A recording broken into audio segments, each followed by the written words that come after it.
Hi friends, ఒక్కసారి ఈ video skip చేయకుండా చూడండి ఫ్రెండ్స్. ఇందులో ఏం డిఫరెన్స్ ఉన్నదని నేను చెప్తాను. ఒక్కసారి స్కిప్ చేయకుండా చూడండి friends. District arm reserve Kadapa,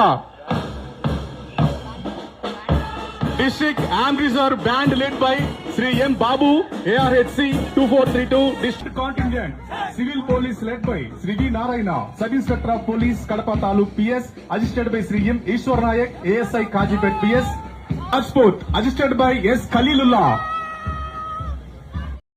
wait friends, ఆ వీడియో చూసారు కదా ఫ్రెండ్స్. ఇప్పుడు ఒక్కసారి ఈ వీడియో చూడండి ఫ్రెండ్స్.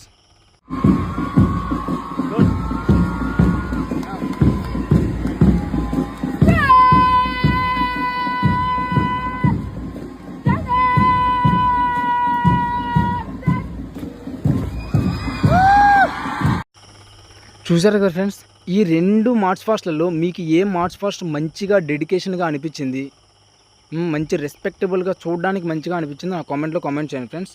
ఇంకా మ్యాటర్కి వస్తే, ఇది వచ్చేసి డార్జిలింగ్లోని saint Joseph high school girls Kurseong నుంచి మనం ఈ వీడియోస్ చూస్తున్నాం బ్రదర్.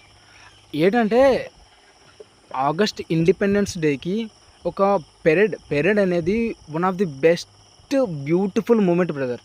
అటువంటి బ్యూటిఫుల్ మూమెంట్ని గవర్నమెంట్ ఎంప్లాయీస్, పోలీసెస్ వాళ్ళకి మార్చ్ ఫాస్టింగ్ సక్రమంగా లేదు, మళ్ళీ వాళ్ళ కమాండింగ్ సక్రమంగా లేదు, ఎలా వెళ్తున్నారో మీరే వీడియోస్లో చూస్తున్నారు బ్రదర్. అటువంటి వాళ్ళకి జాబ్స్ ఎలా ఇచ్చేస్తారు? అంత ఇర్రెస్పెక్టబుల్గా, అంత డెడికేషన్ ఉండదు. ఒక గవర్నమెంట్ ఎంప్లాయీ ఒక పెరేడ్ ఎలా చేయాలి, మార్చ్ ఫాస్టింగ్ ఎలా చేయాలని, అంటే వాళ్ళకే అంత డెడికేషన్ లేనప్పుడు ఇంకా ప్రజలకేం నేర్పిస్తారు ఫ్రెండ్స్? అంత ఇర్రెస్పెక్టివ్గా, ఇర్రెస్పాన్సిబుల్గా ఉంటే ప్రజలకి ఎలా చూస్తారు? ప్రజలకేం నేర్పిస్తారు?